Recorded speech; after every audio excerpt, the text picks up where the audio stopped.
Parte primera. Un psicólogo en un campo de concentración. Un psicólogo en un campo de concentración. No se trata, por lo tanto, de un relato de hechos y sucesos, sino de experiencias personales, experiencias que millones de seres humanos han sufrido una y otra vez. Es la historia íntima de un campo de concentración contada por uno de sus supervivientes. No se ocupa de los grandes horrores que ya han sido suficiente y prolijamente descritos, aunque no siempre y no todos los hayan creído, sino que cuenta esa otra multitud de pequeños tormentos. En otras palabras, pretende dar respuesta a la siguiente pregunta: ¿cómo incidía la vida diaria de un campo de concentración en la mente del prisionero medio? Muchos de los sucesos que aquí se describen no tuvieron lugar en los grandes y famosos campos, sino en los más pequeños, que es donde se produjo la mayor experiencia del exterminio.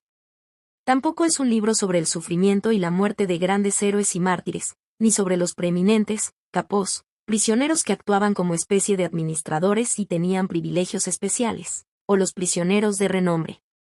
Es decir, no se refiere tanto a los sufrimientos de los poderosos, cuanto a los sacrificios, crucifixión y muerte de la gran legión de víctimas desconocidas y olvidadas, pues era a estos prisioneros normales y corrientes, que no llevaban ninguna marca distintiva en sus mangas, a quienes los capos realmente despreciaban.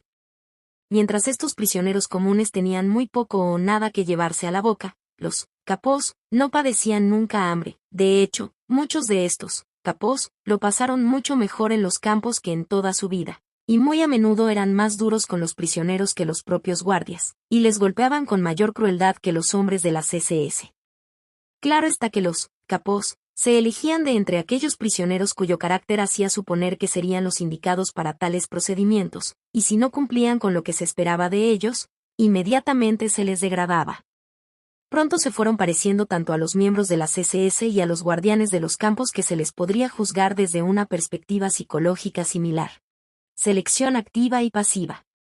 Es muy fácil para el que no ha estado nunca en un campo de concentración hacerse una idea equivocada de la vida en él, idea en la que piedad y simpatía aparecen mezcladas, sobre todo al no conocer prácticamente nada de la dura lucha por la existencia que precisamente en los campos más pequeños se libraba entre los prisioneros, del combate inexorable por el pan de cada día y por la propia vida, por el bien de uno mismo y por la propia vida, por el bien de uno mismo y por el de un buen amigo. Pongamos como ejemplo las veces en que oficialmente se anunciaba que se iba a trasladar a unos cuantos prisioneros a un campo de concentración, pero no era muy difícil adivinar que el destino final de todos ellos sería sin duda la cámara de gas. Se seleccionaba a los más enfermos o agotados, incapaces de trabajar, y se les enviaba a alguno de los campos centrales equipados con cámaras de gas y crematorios. El proceso de selección era la señal para una abierta lucha entre los compañeros o entre un grupo contra otro. Lo único que importaba es que el nombre de uno o el del amigo fuera tachado de la lista de las víctimas, aunque todos sabían que por cada hombre que se salvaba se condenaba a otro. En cada traslado tenía que haber un número determinado de pasajeros. Quien fuera no importaba tanto, puesto que cada uno de ellos no era más que un número y así era como constaban en las listas. Al entrar en el campo se les quitaban todos los documentos y objetos personales, al menos ese era el método seguido en Auschwitz. Por consiguiente, cada prisionero tenía la oportunidad de adoptar un nombre o una profesión falsos, y lo cierto es que por varias razones muchos lo hacían. A las autoridades lo único que les importaba eran los números de los prisioneros. Muchas veces estos números se tatuaban en la piel, además, había que llevarlos cosidos en determinada parte de los pantalones, de la chaqueta o del abrigo.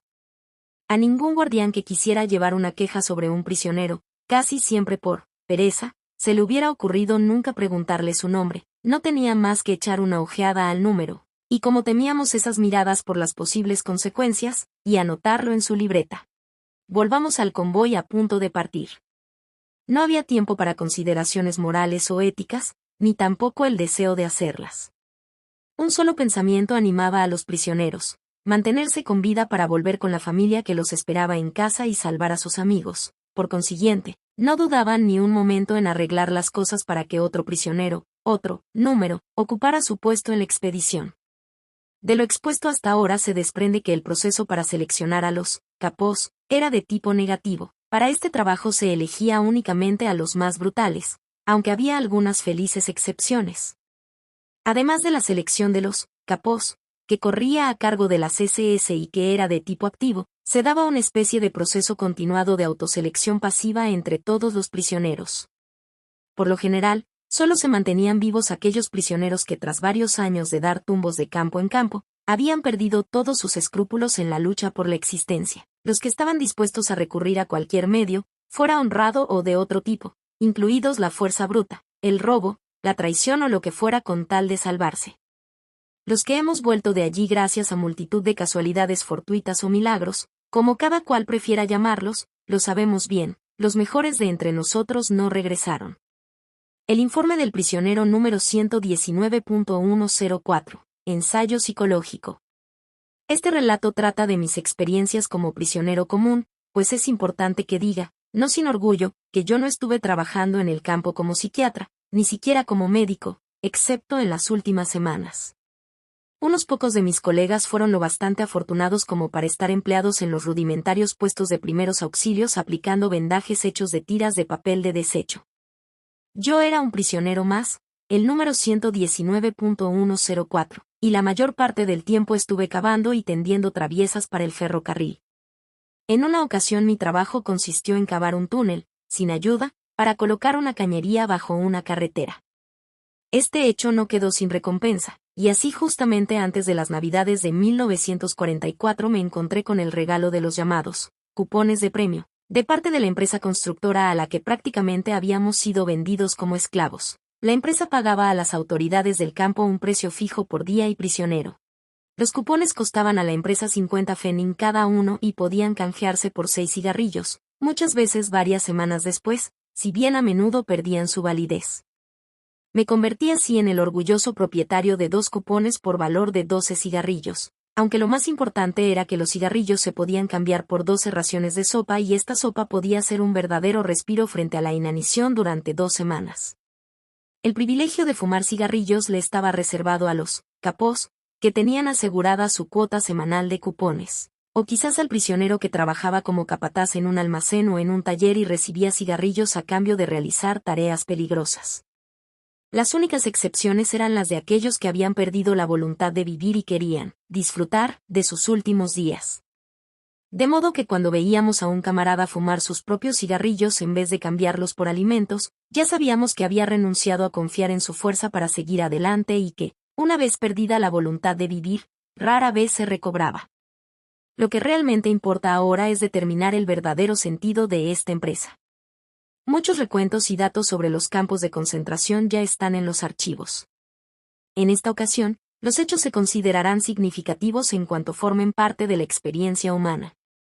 Lo que este ensayo intenta describir es la naturaleza exacta de dichas experiencias. Para los que estuvieron internados en aquellos campos se trata de explicar estas experiencias a la luz de los actuales conocimientos y a los que nunca estuvieron dentro puede ayudarles a aprender, sobre todo a entender, las experiencias por las que atravesaron ese porcentaje excesivamente reducido de los prisioneros supervivientes y su peculiar, desde el punto de vista de la psicología, totalmente nueva actitud frente a la vida. Estos antiguos prisioneros suelen decir, no nos gusta hablar de nuestras experiencias.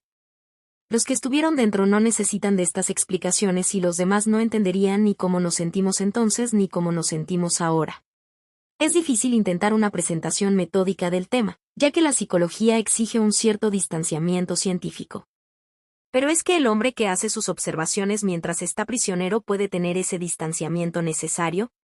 Solo los que son ajenos al caso pueden garantizarlo, pero es mucha su lejanía para que lo que puedan decir sea realmente válido. Únicamente el que ha estado dentro sabe lo que pasó, aunque sus juicios tal vez no sean del todo objetivos y sus estimaciones sean quizá desproporcionadas al faltarle ese distanciamiento. Es preciso hacer lo imposible para no caer en la parcialidad personal, y esta es la gran dificultad que encierra este tipo de obras. A veces será necesario tener valor para contar experiencias muy íntimas. El auténtico peligro de un ensayo psicológico de este tipo no estriba en la posibilidad de que reciba un tono personal, sino en que reciba un tinte tendencioso. Dejaré a otros la tarea de decantar hasta la impersonalidad los contenidos de este libro al objeto de obtener teorías objetivas a partir de experiencias subjetivas, que puedan suponer una aportación a la psicología o psicopatología de la vida en cautiverio, investigada después de la Primera Guerra Mundial, y que nos hizo conocer el síndrome de la enfermedad de la alambrada de púas. Debemos a la Segunda Guerra Mundial el haber enriquecido nuestros conocimientos sobre la psicopatología de las masas, si puedo citar esta variante de la conocida frase que es el título de un libro de Le Bon, al regalarnos la guerra de nervios y la vivencia única e inolvidable de los campos de concentración. Llegado a este punto desearía hacer una observación. En un principio traté de escribir este libro de manera anónima, utilizando tan solo mi número de prisionero. A ello me impulsó mi aversión al exhibicionismo. Una vez terminado el manuscrito comprendí que el anonimato le haría perder la mitad de su valor, ya que la valentía de la confesión eleva el valor de los hechos. Decidí expresar mis convicciones con franqueza, y por esta razón me abstuve de suprimir algunos de los pasajes, venciendo incluso mi desagrado hacia el exhibicionismo.